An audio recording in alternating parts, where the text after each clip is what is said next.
কৃষ্ণ জয় গুৰু শংকৰ। এয়া অধিৱেশনস্থলী নামঘৰত সেৱা ভাগি জনাই আমি আগবাঢ়িছো প্ৰতিনিধি শিবিৰ নিৰ্মাণ হৈ থকাৰ ফালে যাবলৈ। জয় গুৰু শংকৰ সৰ্বেগু না কৰ, যাহা কিৰি নাহি কেউ পাম, তোহাৰী চৰণ কৰে নুশত কোটি, বাৰেক কৰোঁ প্ৰণাম, বাৰেক কৰোঁ প্ৰণাম। এয়া দ্বিতীয় বৈকুণ্ঠপুৰীত পৰিণত হবলৈ গৈ আছে মহুবন্ধা এৰালতলী পথাৰ বৈষ্ণৱ পণ্ডিত সোণাৰাম চুতীয়া সমন্বয় ক্ষেত্ৰ। এয়া আমি আপোনালোকক শিবিৰ দেখুৱাই আছো। শিবিৰসমূহ খুব সুন্দৰকৈ শিবিৰ নিৰ্মাণ কৰা হৈছে আৰু এতিয়া শিবিৰৰ কাম প্ৰায় সম্পূৰ্ণ হৈ গ'ল।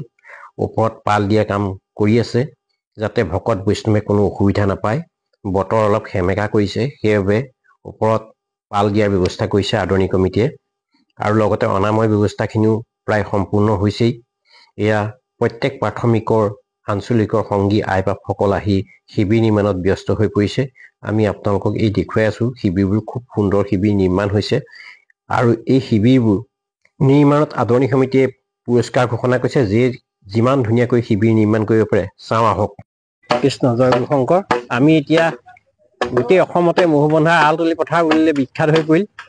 এতিয়া আমাৰ 37 নং ৰাষ্ট্ৰীয় ঘাই পথেৰে গ'লেও সকলো মানুহে গম পাব এইখনেই মহুবন্ধা এৰালতলী পথাৰ আৰু ইয়াতে অনুষ্ঠিত হৈছে শ্ৰীমন্ত শংকৰদেৱ সংঘৰ 94 সংখ্যক বাৰ্ষিক অধিৱেশন। আৰু এই অধিৱেশনস্থলীৰ নাম ৰখা হৈছে বৈষ্ণৱ পণ্ডিত সোণাৰাম চুতীয়া সমন্বয় ক্ষেত্ৰ। আৰু এই মহুবন্ধানো কিয় হ'ল, মহুবন্ধা এৰালতলী পথাৰৰ এটা নিশ্চয় ইতিহাস আছে। সেই ইতিহাসৰ সম্পৰ্কে আমি ৰূপেশ্বৰ নেওগ বাপৰ পৰা জানিব বিচাৰিছো। আমি জয় জয়তে এই চেনেললৈ আমি আন্তৰিক শ্ৰদ্ধা জ্ঞাপন কৰিছোঁ। আমাৰ এই সৌভাগ্য যে এৰালতলী পথাৰখন আমাৰ কৃষিৰ পথাৰ আছিলে, সেই পথাৰখন তীৰ্থস্থানত পৰিণত হৈছে। এয়া আমাৰ বাবে বৰ সৌভাগ্যৰ কথা। শ্ৰীমন্ত শংকৰদেৱ সংঘৰ 94 সংখ্যক বাৰ্ষিক অধিৱেশন ইয়াতে 6 তাৰিখৰ পৰা অনুষ্ঠিত হ'ব। এইটোকে পবিত্ৰ জেগা। এইখিনিতে আমাক বিচাৰিছে ইয়াৰ ইতিহাসটো আমি বৰ দীঘলীয়াকৈ নকওঁ। এটাই কথা হ'ল যে এই অঞ্চল চোৱা এসময়ত হাবি জংঘল পথাৰ ইত্যাদিৰে ভৰা আছিল আৰু এই নেশ্যনেল হাইৱেৰ এই উত্তৰ ছাইডটো দ আছিল আৰু সিটো ছাইডটো দ পথাৰ আছিল যদিও বাম আছিল। গতিকে এই দ পথাৰবোৰত বিশেষকৈ মালৌ পথাৰলৈকে আপোনাৰ পানীৰে ভৰি থাকে বাৰিষা, যিহেতু কাকডোঙা, ধৌলি, ভোগদৈ, ব্ৰহ্মপুত্ৰ আৰু খন্দা পানীৰে ভৰি থাকে, বানৰ সৃষ্টি হয়। গতিকে ইয়াৰ যিখিনি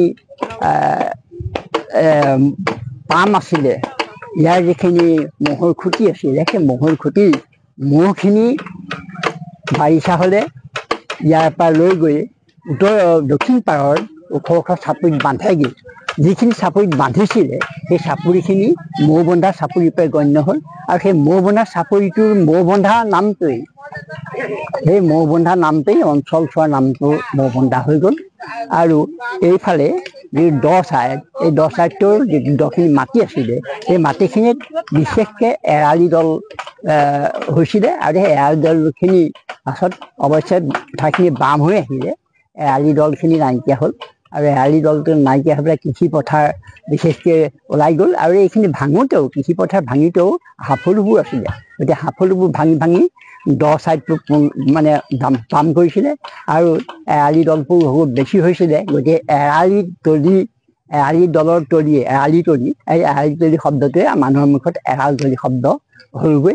আৰু সিফালে এই মৌবন্ধা যিটো তাত বাগান হ'ল, ওখ চাপৰিবোৰত বাগান হ'ল আৰু গোটেই অঞ্চল চোৱা আপোনাৰ এই কাকডোঙাৰ পৰা সেইপিনে কমাৰবন্ধা আৰু এইপিনে ধৰি লওক দহোটীয়ালৈকে এই অঞ্চল চোৱা এইখিনি প্ৰায় মৌবন্ধা বুলি হ'ল। বিশেষকৈ ধৌলি নদীৰ পৰা এই পাৰে পশ্চিম পাৰে আৰু এই দক্ষিণ পাৰে এইটো গোটেইটো মৌবন্ধা অঞ্চল। গতিকে মৌবন্ধা অঞ্চলতে এৰালতলী পথাৰ আছে আৰু এইখনে এৰালতলী পথাৰে এতিয়া বৰ্তমান তীৰ্থলৈ পৰিণত হৈছে। ধন্যবাদ। কৃষ্ণ। এয়া আমি দেখিছো ভাগৱতৰ সুব্যাখ্যাকাৰ প্ৰাণজিৎ গগৈবাপ খুব লাগি আছে শিবিৰ নিৰ্মাণ কামত। আহকচোন তেখেতৰ ওচৰলৈ যাওক। এয়া শিবিৰ নিৰ্মাণত খুব ব্যস্ত হৈ আছে আমাৰ সকলোৱে পৰিচিত আমাৰ ৰমাকান্ত মুতীয়া এটা আঞ্চলিক শাখাৰ পৰা এয়া প্ৰাণজিৎ গগৈ বাপে এয়া খুব গজাল মাৰি আছে একদম ষ্টেপত। এয়া আমি দেখি আছো। আমি মতামত এটা ল'বলৈ চেষ্টা কৰিম। কৃষ্ণ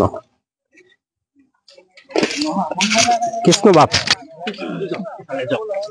এষাৰ শুভেচ্ছামূলক কৃষ্ণ কৃষ্ণ কৃষ্ণ কৃষ্ণ কৃষ্ণ বাপ। আমি খুব ধুনীয়া শিবিৰ নিৰ্মাণ কৰি আছে। এয়া দেখিছেনে? এইখন কি হ'ব বাপ? এখন চাংঘৰ আৰ্হিত হ'ব। এয়া প্ৰাণজিৎ গগৈ বাপে এয়া লাগি আছে খুব ধুনীয়াকে। সকলোৱে পৰিচিত এই প্ৰাণজিৎ গগৈ বাপৰ পৰা অলপ শুনোচোন আহক অধিৱেশন আৰু শিবিৰ নিৰ্মাণ সম্ভৱ আৰু শিবিৰত কিমান বাপ বান্ধৱ থাকিব পাৰিব। হয় কৃষ্ণ কৃষ্ণ। কওক বাপ।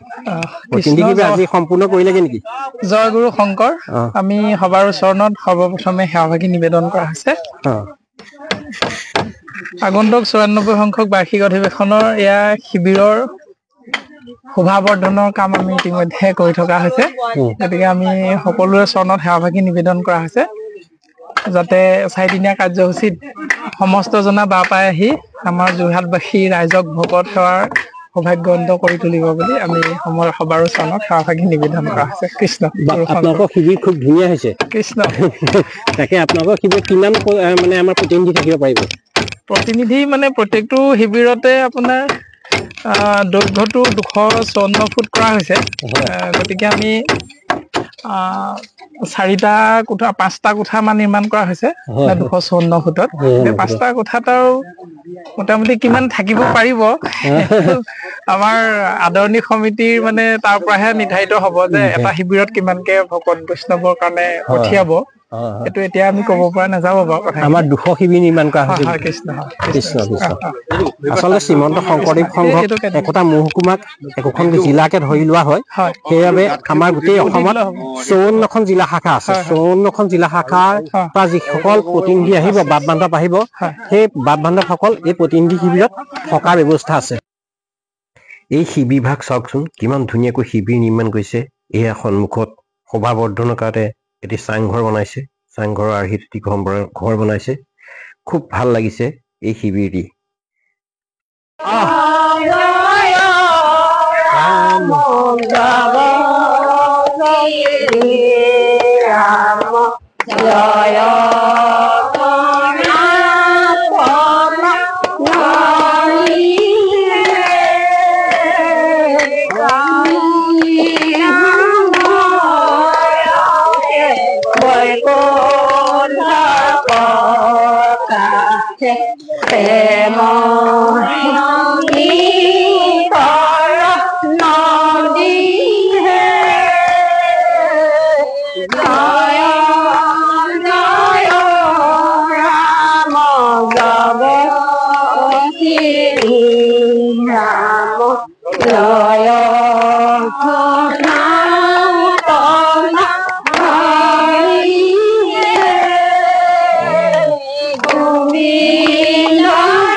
এইখিনিতে লগ পাইছো আমাৰ পশ্চিম যোৰহাট আঞ্চলিকৰ এগৰাকী খুব সক্ৰিয় সংগী মহগাঁও বৃন্দাবন প্ৰাথমিকৰ শ্ৰী অজিত হাজৰিকা বাপ। আৰু অজিত হাজৰিকা বাপৰ পৰা জানিব বিচাৰিছে প্ৰতিনিধি শিবিৰ নিৰ্মাণৰ কাম প্ৰায় সম্পূৰ্ণ হ'লগেনে, কি কথা আৰু কিমান প্ৰতিনিধি শিবিৰ নিৰ্মাণ হৈছে, এই প্ৰতিনিধি শিবিৰত কিমান ভকত বাপ বান্ধৱ থাকিব পাৰিব।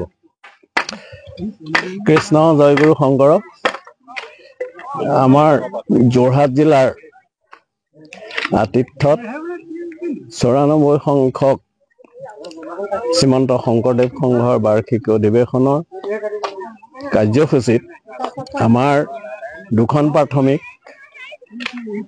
বৃন্দাবন আৰু মথুৰা প্ৰাথমিকৰ সৌজন্যত আমি এটা শিবিৰ নিৰ্মাণ কৰি আছো। সেই শিবিৰটো ইতিমধ্যে আমাৰ সম্পূৰ্ণ কাম শেষ হৈছেগৈ। আজি যতদূৰ সম্ভৱ আমাৰ ভকতসকলে কাম শেষ কৰি শিবিৰ কমিটিক আজি চমজাই দিব পৰা ব্যৱস্থা হ'ব। আমাৰ ইয়াত পুৰুষ মহিলা সকলোৱে আহি ইয়াত কামত হাত দিছেহি। যতদূৰ সম্ভৱ আমি আজি আৰু শিবিৰ কমিটিক আমাৰ শিবিৰটো চমজাই দিব পৰা আমি ব্যৱস্থা কৰিবলৈ আগবাঢ়িছোঁ। আৰু বৰ্তমান ইয়াত 200তকৈ অধিক শিবিৰ নিৰ্মাণ হৈছে। সকলোবিলাক শিবিৰৰ কাম প্ৰায় শেষ হৈছে। ত্ৰিপালখিনি লগাবলৈ আছে আৰু সৰু সুৰা কাম 2-এটা আছে, সেইখিনিও 2 এদিনতে সকলো চাগে শিবিৰৰ প্ৰাথমিকবিলাকে শিবিৰ কমিটিক চমজাই দিব পৰা ব্যৱস্থা হৈছে।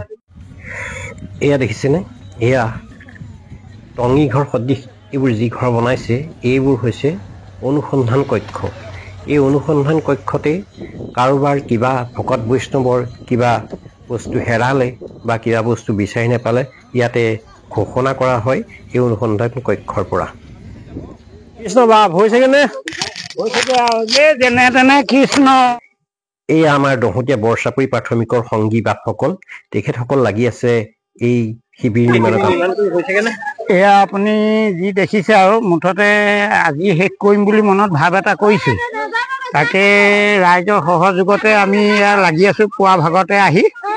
আৰু কিমান দূৰ আমি শেষ কৰিব পাৰোঁ সেইটো নাজানো, হয়তো আজি নহ'বও পাৰে, কিন্তু তথাপিতো আমি 5 দিনৰ ভিতৰত কমপ্লিট কৰি ভকতৰ শুশ্ৰূষা কৰিবৰ কাৰণে আমি হেঁপাহ কৰিছোঁ, যাতে ভকতে আহি ইয়াত কোনো কষ্ট নোপোৱাকৈ তেখেতসকলে আনন্দ মনেৰে থাকি আমাকো এটা আশীষ প্ৰদান কৰি যাওক। আমিও তেখেতসকলৰ চৰণ কমলত সেৱা কৰিবলৈ পাই এইকণ বৰ সুবিধা পাইছোঁ। আৰু কি ক'মনো, আৰু এনেকৈ চলি আছে বাৰু। আৰু আমি যেতিয়া সম্পূৰ্ণ হ'ব তেতিয়া আপোনাসবক সমস্ত কথা আমি বিৱৰি ক'ম। এতিয়া আমি ইমানকে ৰাখিছোঁ বাৰু। এয়া মই আপোনালোকক দেখুৱাইছোঁ, এয়া দহোটীয়া প্ৰাথমিকৰ সংগী বাপসকল সম্পূৰ্ণ ব্যস্ত হৈ পৰিছে।